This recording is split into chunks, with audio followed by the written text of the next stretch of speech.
Is it okay to smoke weed on the Mucusless Diet Healing System? Get high.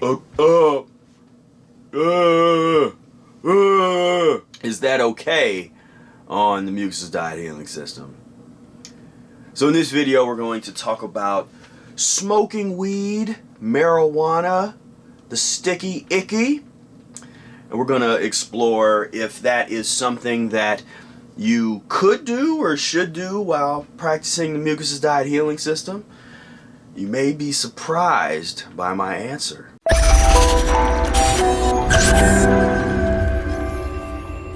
I'm Professor Spira, and I've practiced something called the Mucusless Diet Healing System for over 18 years, and I've helped thousands of people transform their lives using some very simple methods found in the Mucusless Diet Healing System and other works of Professor Arnold Ehret. And today, I'm going to answer this question because I keep getting it. People keep sending me this question. Is it okay to smoke weed on the Mucusless Diet Healing System? Or, Professor Spira, what do you think about smoking weed on the Mucusless Diet Healing System?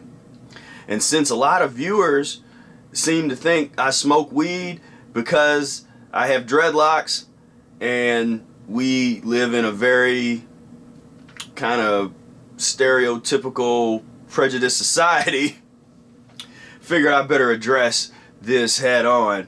So I have an article on my blog that does talk about ways to stop smoking weed and kind of the relationship with smoking weed, addiction, and practicing the Mucusless Diet Healing System.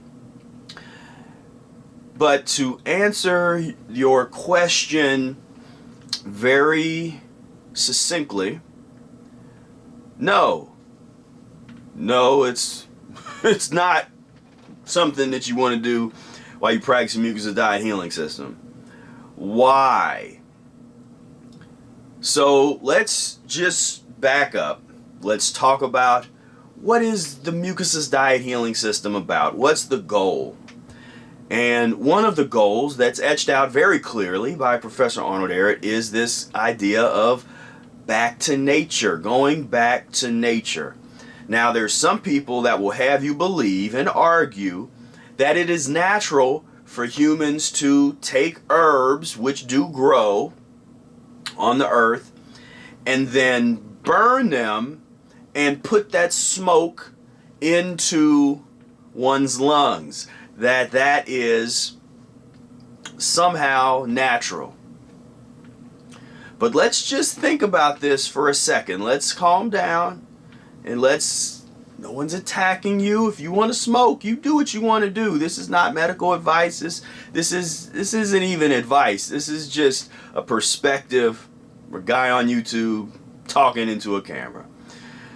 So, but just think about it for a second.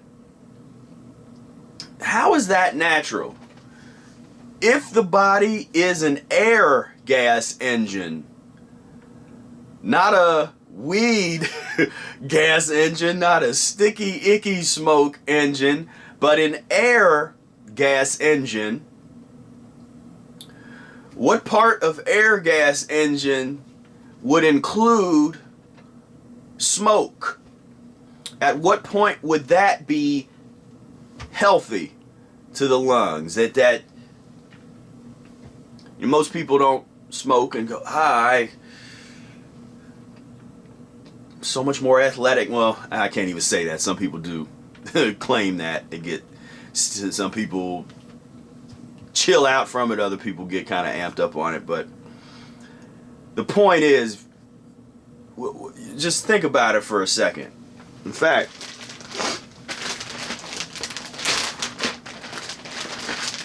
this is a book called The Science of Breath. It's about breathing. It's not called The Science of Smoke, of Smoky Lung.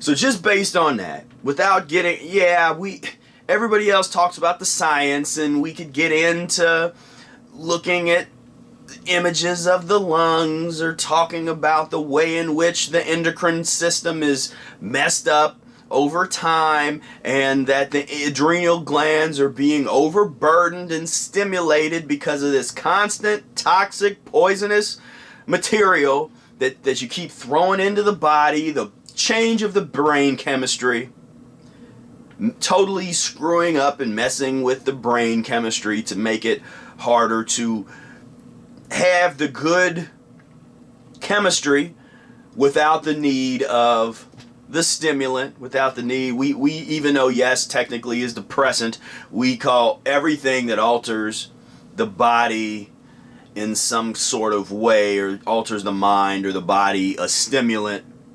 So yeah, for us, we just use that word as kind of a catch-all word, just so if you're trying to be super critical. But at what point do you just have to be honest with yourself and say, I'm addicted to this mind and mood altering substance that's not natural for the human, and I just need to get myself together, or I need to at least acknowledge the problem and then begin to take steps to rectify the solution. Because what I find is when we're dealing with folks that have with any addiction, and I have a whole series where I talk about mucus forming foods and how that's really the foundation of all addiction. And go back and look, because all the getting off of mucus forming foods is harder than your heroin, your crack, your methamphetamine, your weed, all of that stuff.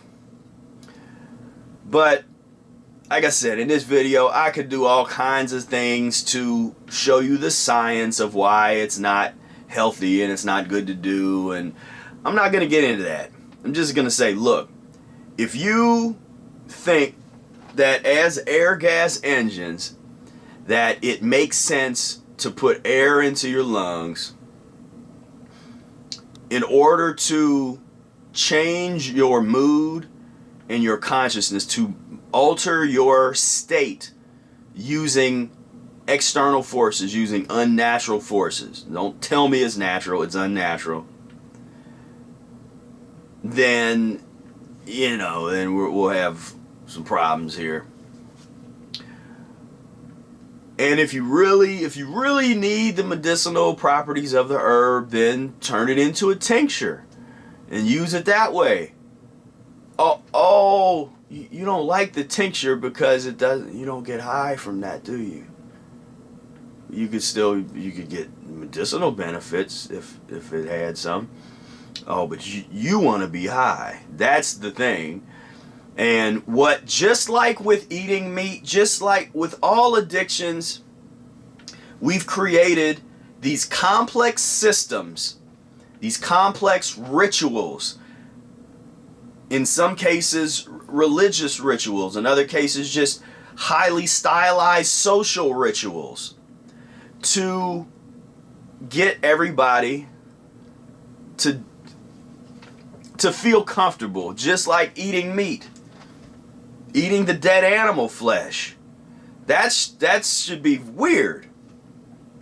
To have you got a plate and you got this animal that used to walk around and run and jump and could be cuddly, but you got it on your plate.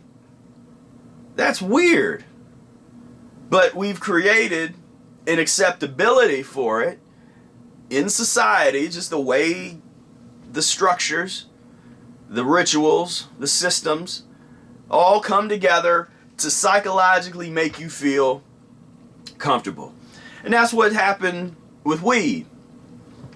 Because there's enough people that really, really want to do it and really feel like this is the stuff, they will do anything to just make it acceptable, make it like this is normal, this is the thing to do. Now, don't get me wrong, I have no interest in any legal entity, any fascist governing body imposing laws on herbs and what people do with them.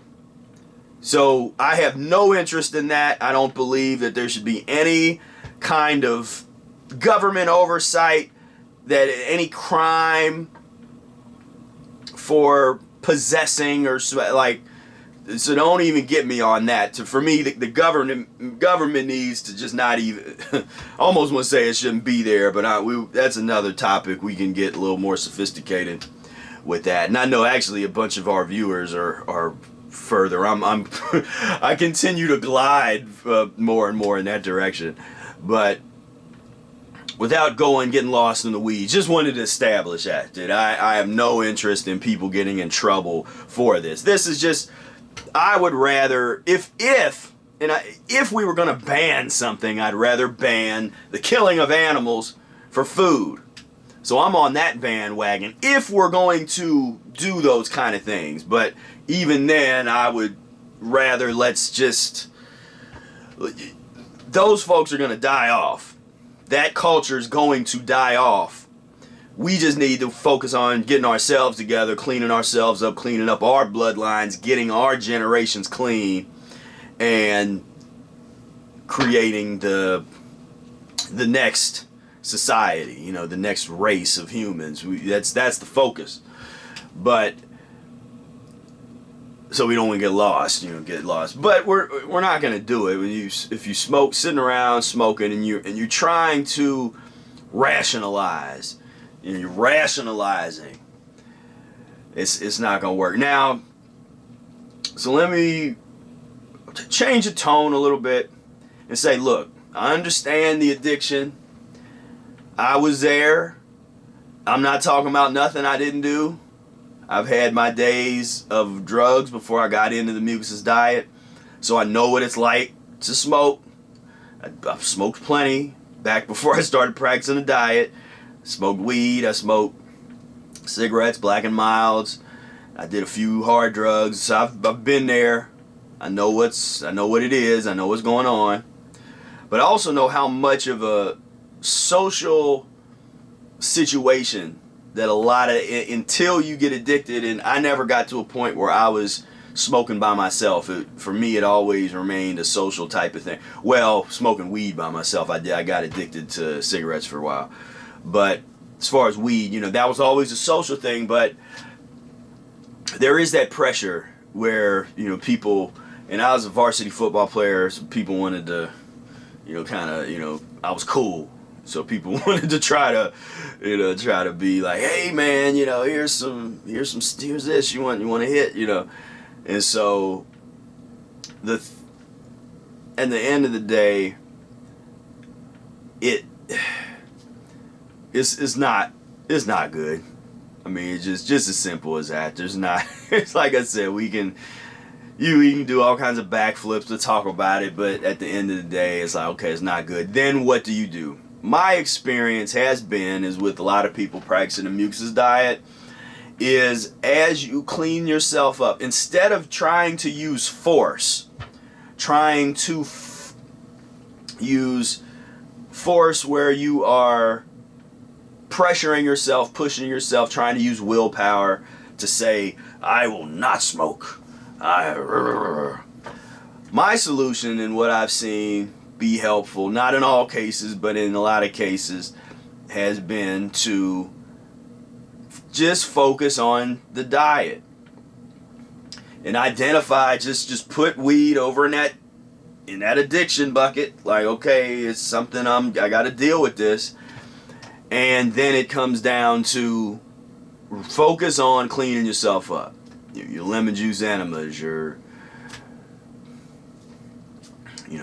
the transitional meals. Just stay in it, because even if it takes years and years, even if there's a relapse at some point, you might go some years and not touch it and feel better, but something happens and you relapse. It's okay. So that part's okay. So that's what I want you to kind of calibrate. I was a little intense in the beginning of the video because I want to make that point that mentally you gotta realize and accept and acknowledge that it's not good and that it's an addiction and something to deal with. But once you get to that acceptance, then what do? And my recommendation is to dig as deep as you can into practicing the Mucusless Diet Healing System. Go through your cleanses, go through your fasting. There's people that smoked up a storm, but they went through a really good fast at the right time. Their body was ready for a really good fast, and they never smoked again. And then, like I said, there's some people it's a little harder than others. It depends on the nature of your own brain chemistry, the kind of addiction that you have to the substance. But my thing, or my main point, is just to not try and sugarcoat it and make excuses for it, like it's cool and this is, or some kind of, well, it could be, some people look at it as healthy, or there's a lot of healthy people in some part of the world that smoke every day and do all that kind of stuff. Like I said, there's people all over the world doing all kinds of stuff every day. Like, those references are excuses to do it because you're addicted to it and you want to do it. I'm saying it's hard for people to acknowledge, because then they start feeling guilty. And that's where I say, don't do that. Separate that. Like, you can acknowledge that something you're doing is not good, and at the same time, instead of feeling guilty about it, just feel empowered that you've acknowledged it and you're going to take action to deal with it. Because that is going to be better than most folks in a similar situation. You're taking action. And so my recommendation, you take the action, Mucusless Diet Healing System. But I've also, working with people one-on-one, if I size them up and I think that, hypnotherapy is something, if you can find a good one, again, it's hard sometimes to talk about these ancillary therapies because you got to find the right people. You can't just go out there. But I've seen hypnotherapy combined with the Mucusless Diet Healing System be very, very beneficial, especially the addiction therapy, hypnotherapy methodologies, very beneficial.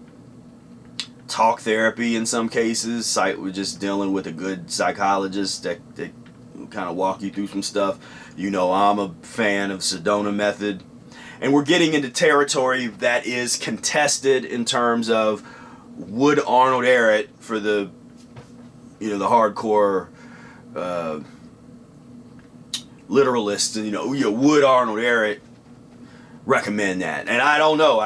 This isn't endorsed. This isn't coming out of the Mucusless Diet book when I'm recommending these and talking about these ancillary therapies. I'm just talking about things that have worked for me or other people that I know when combined with the Mucusless Diet, regardless if Arnold Ehret endorsed it or, like I said, he did not address the mental illness and addiction side of things sufficiently, in my opinion. And so I think there are things that are perfectly fine, perfectly healthy, ancillary therapies that can be done for mental kind of issues, psychological, but they only are relevant and work if you're also practicing the Mucusless Diet Healing System. And so neuro-linguistic programming, you go down the list, Reiki. It depends on you, honestly. It depends on which modality.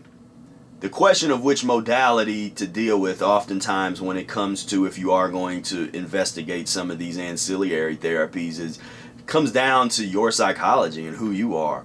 Some people are going to be more attracted to a Reiki vibration. Other people are going to like the hypnotherapy. And some people might be really good with a group, an addiction, like a Weed Smokers Anonymous type of local addiction group. Some people could just need an accountability buddy. Call up somebody or meet somebody in the Mucusless Diet Healing System forum or the meetup or something like that, and plug in with someone as an accountability partner. These are just solutions that come up when you want to heal yourself. And there are some stories of folks, been on the mucusless diet and had some relapses with the weed, and it didn't go well. And so it's you want to do what you need to do to get over that hump and get to that point where the first step is just to acknowledge that it's not good and it's not something that we want to do. So even if you're addicted to it, it's not something that you want to just keep on doing the rest of your life. And there's a laundry list of reasons why. Like I said, I already mentioned some of them while not mentioning them. But that's the first step. Just acknowledge that it is a problem. You want to deal with it, or it's a challenge. If there's these terminologies, if problem isn't a good word, you can say it's a challenge. But that is something that it needs to be dealt with. Then the next step is don't be hard on yourself. Don't feel guilty. Like once you've acknowledged that it's not good, and you have the desire, your energy level moved up to the frequency of desire. You desire to get off of it and deal with that addiction, as opposed to fostering and supporting it, which is a lot of the people that come to me with that question. They are looking for validation. They are looking for a positive, like it's okay or it's not that big a deal, do what you want to do. And of course they're not going to get that from me. And so then they get mad at me and don't talk to me anymore, stop watching my videos. So I'm sure we'll lose some people with this video, which is, hopefully you come back, go get mad, go off and come back later when you're ready, or you get sick or whatever. But truth is the truth. And it just makes no sense. It's not something that humans are supposed to do, to smoke anything and to defile the lungs and the bloodstream with smoke. Why? It doesn't make sense. We got grapes and watermelon, and those are things designed for the human body. Fruits and the vegetables is more designed, they work for us to clean. But putting smoke in the lungs is not, I don't care if you create a religion around it and rituals and make it real hip and the thing to do, it is not, so the counterculture to create a space and a group of people where it's cool not smoking. That's what we got to create, that space where it's cool not to get high. It's cool to be conscious. I love being fully aware and conscious. Since I stopped getting drunk and stopped smoking and getting high, and I prefer this, but I couldn't get to this space until I started cleaning myself up. Until I cleaned myself up, I had anxiety. Before we practiced mucus, I had anxiety issues. I had at 17 years old, you shouldn't have anxiety issues. At 18 years old, that shouldn't be a part of your life yet. But it was. And getting off I attribute a lot of that to the meat, because once I got off the meat, that whole feeling, that whole vibration just left me. So, but the relevance is that was part of the vibration that was keeping me eating, or keeping me smoking the stuff and eating eating and smoking, because you got to do both. You love you start stacking, you stack it. And I used to stack eat, drink certain stuff, then smoke a little, then eat something, you go to the club, come back, drink, smoke something else. It's like this menagerie, this buffet of buffoonery. But it's where we're coming from. It is what it is. Like I said, don't feel guilty about it. Don't beat yourself up about it. Just take action. And like I said, I just laid it out. If it's something that you're dealing with, you got your diet, but then also it's okay to get help. Accountability buddies, some type of coach, some type of psychologist, some kind of whatever. And this is coming from Professor Spira. It's not coming from Professor Arnold Ehret. Like I said, it's kind of questionable as to what he would recommend. This is Professor Spira saying, and I'm saying I've done all of those things I mentioned. I've experimented with and done and gotten benefits from all of them, or I wouldn't be mentioning it here. And I've seen other people get benefits from them. But the reason that I draw the warning is because I've also seen, if you don't go to a good practitioner that's really great at their craft, and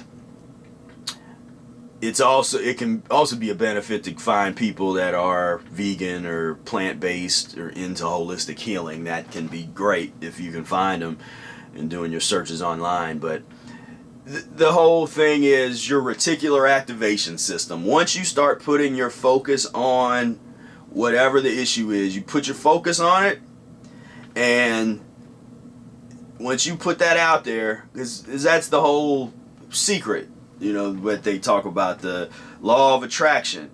So you start focusing on, you identified this challenge, I want to get off of this stuff, I want control, I want freedom. Because that was my thing. I want 100% freedom. I don't have freedom when I'm feeling like smoking all the time, or drinking something, or anything. You know, that's not freedom. Freedom is, I don't want that at all. Like, I don't even think about that. Freedom for me, just going outside, breathing the air, putting my feet in the soil, in the grass, feeling the cool grass on the bottom of my feet. You know, that's freedom. Why sully that up? I don't want to sully that up with some smoke. I already feel great. I feel fantastic. I don't want to put no smoke in me to alter that and mess with that, you know? And so, like I said, if this is something you're working on, definitely clean yourself up. If you are new here and you don't really know what we're talking about when you say the Mucusless Diet Healing System, go down below. We got 5 free mucus-free recipes that you can download right now if you sign up for the Mucus-free Life Insiders Club. And you get you started on the path. This is an introduction to the Mucusless Diet. We got a menu planning document, which is an introduction to the Mucusless Diet. And just look at those documents, and we are all about transition over here on my channel. We talk about transition dieting, not being hard on yourself, not being in self-judgment. At the same time, you have to take action. So you have to take action while not pressuring yourself. And that's part of the art form, because it's probably easier said than done, but you have to take action, but it's best when it's coming from the right place. You know, so you don't want it really coming from fear or coming from competition, or, you know, there's certain spaces you don't want this practice to come from. You want it to just come from freedom, the pursuit of freedom, physiological liberation. That's a righteous pursuit. It doesn't hurt anybody. It helps humanity. It helps you. It elevates the people around you. Physiological liberation. And so that is what it's all about. You're not liberated. Were you smoking and doing that? You're not liberated. So detox process, if you're gonna have to go through some detox, which also lets you know that that's not something that you should have been doing. I went through some nasty, kind of when I was getting the old weed residue was leaving my body. It was not pleasant, but you got to go through that. You got to kick the habit. That's where the whole concept of kicking the habit came from, was people getting off of heroin or laying there like just convulsing and kicking their legs uncontrollably. You got to let that poison come out the body. And what the Mucusless Diet Healing System does really well is gives you the tools to be able to control that elimination better. You know, turn it on, turn it off, slow it down, speed it up, and that's miles ahead of what you would experience if you were at some detox center where people are allowed to, you know, smoke cigarettes and take the little transitional medications and whatever kind of mess. I used to watch those shows like Celebrity Rehab and all that, and it was just like, if only we had that type of, you know, give us a drug detox center, and people would get up in the morning smoking cigarettes, eating eggs and bacon and waffles. I mean, you ain't gonna cure yourself of no addiction eating that crap. You know, I mean, it's not long term. You'll be back. That's how they keep people coming back. Is feed them some crap, feed them a bunch of pus, and they'll come back. Anyway,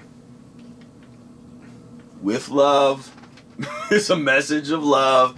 Don't shoot the messenger.